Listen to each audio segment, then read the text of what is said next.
Assalamualaikum warahmatullahi wabarakatuh. Hai guys. Bertemu lagi nih dengan aku Daniaulandari dari Fakultas Keguruan dan Ilmu Pendidikan, Program Studi Pendidikan Bahasa dan Sastra Indonesia, Angkatan 2020 kelas B. Video kali ini aku akan membahas materi yang dibawakan oleh kelompok 4, yaitu materi tentang modal membaca. Langsung saja saksikan pembahasanku berikut. Check it out. Materi yang pertama yaitu modal membaca. Untuk memperlancar proses membaca seorang pembaca harus memiliki modal, yaitu yang pertama memiliki pengetahuan dan pengalaman. Yang kedua, memiliki kemampuan berbahasa, kemampuan berkomunikasi secara lisan. Yang ketiga, memiliki pengetahuan tentang teknik dalam membaca. Dan yang terakhir ada, ia harus memiliki kemampuan membaca kreatif. Materi yang kedua, ada tujuan membaca. Tujuan membaca dianggap juga sebagai modal dalam membaca. Bahkan menurut hasil penelitian, hubungan antara tujuan membaca dengan kemampuan membaca sangat signifikan. Mengenai tujuan membaca ini, banyak rumusan yang dibuat. Tergantung pada dari mana kita melihatnya. Secara garis besar, tujuan membaca itu sifatnya luas karena setiap situasi membaca mempunyai tujuan sendiri. Materi yang ketiga yaitu definisi keterampilan membaca. Membaca adalah salah satu dari 4 kemampuan berbahasa pokok dan suatu bagian atau komponen dari komunikasi tulisan. Dalam komunikasi tulisan, lambang-lambang bunyi diubah menjadi lambang-lambang tulisan atau huruf.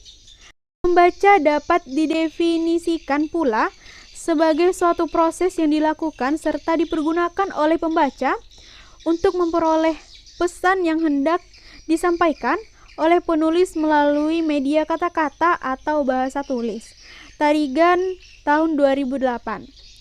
Menurut Anderson tahun 1972, dikutip dalam Tarigan 2008, menjelaskan dari segi linguistik, membaca adalah suatu proses penyediaan kembali dan pembacaan berlainan dengan berbicara dan menulis yang justru melibatkan penyediaan.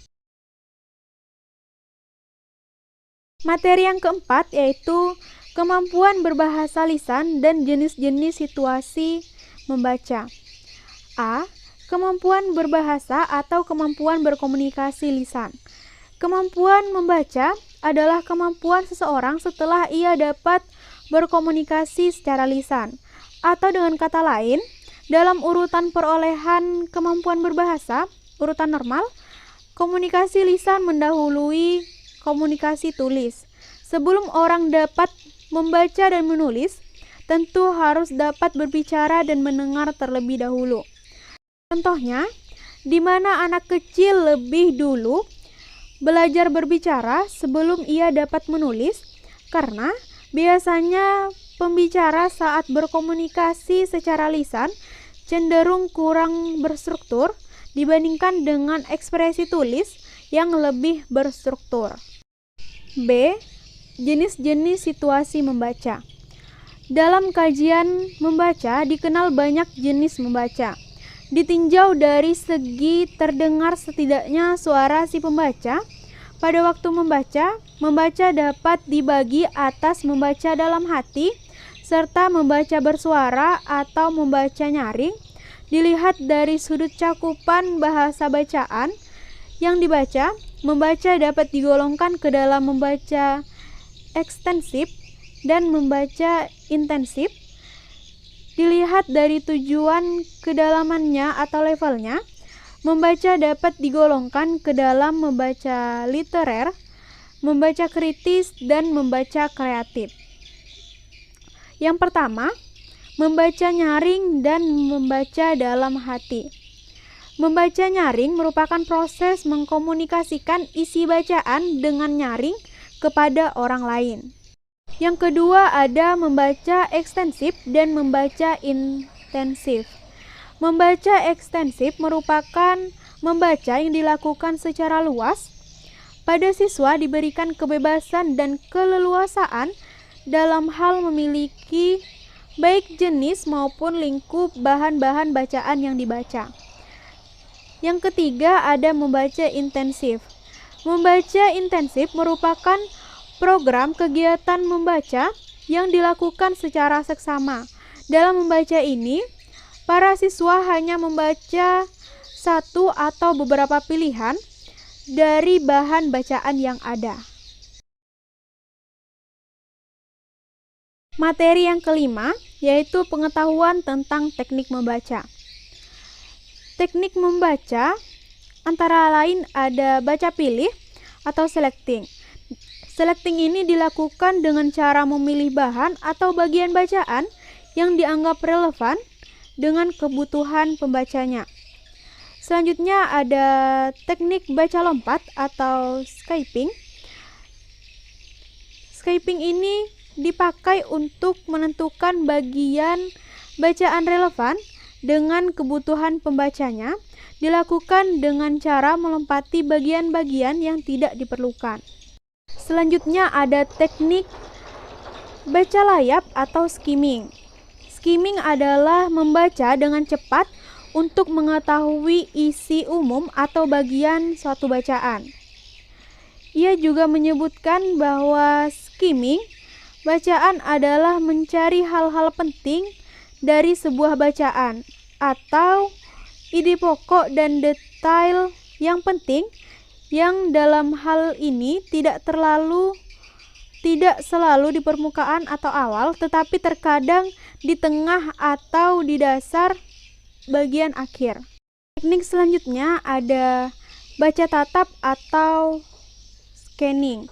Jenis membaca ini adalah jenis membaca yang sangat cepat. Menurut Sudarso tahun 2006 menyebutkan bahwa scanning adalah sebuah teknik membaca untuk mendapatkan suatu informasi tanpa membaca yang lain-lain. Selain membaca skimming dan scanning, ada juga teknik membaca button up dan top down.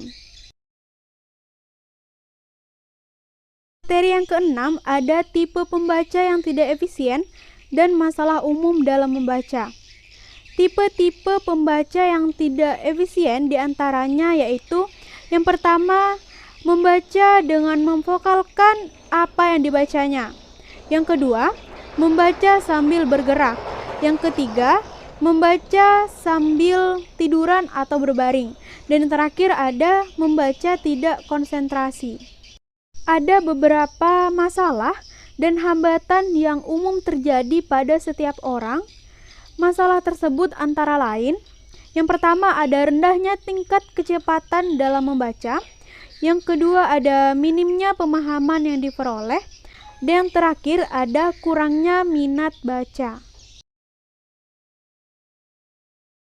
Membaca adalah salah satu dari 4 kemampuan berbahasa pokok dan suatu bagian atau komponen dari komunikasi tulisan. Kemampuan membaca adalah kemampuan seseorang setelah ia dapat berkomunikasi secara lisan. Keterampilan membaca adalah proses produksi yang menghasilkan pengetahuan, pengalaman, dan sikap-sikap baru. Membaca juga dapat diartikan bahwa membaca itu merupakan aktivitas yang kompleks yang melibatkan berbagai faktor yang datangnya dari diri pembaca dan faktor luar. Selain itu, membaca juga dapat diartikan sebagai jenis kemampuan manusia sebagai produk belajar dari lingkungan dan bukan kemampuan yang bersifat instinktif atau naluri yang dibawa sejak lahir. Jadi, semakin banyak dan sering seseorang membaca, maka semakin kaya pula ia akan pengetahuan dan pengalamannya, yang berarti semakin banyak pula modal yang dimilikinya untuk membaca. Sekian dulu materi yang dapat aku sampaikan. Kita bertemu lagi pada minggu depan pada pembahasan materi dari kelompok 5. See you next time guys. Sampai bertemu lagi minggu depan. Sekian dan terima kasih. Wassalamualaikum warahmatullahi wabarakatuh. Bye bye.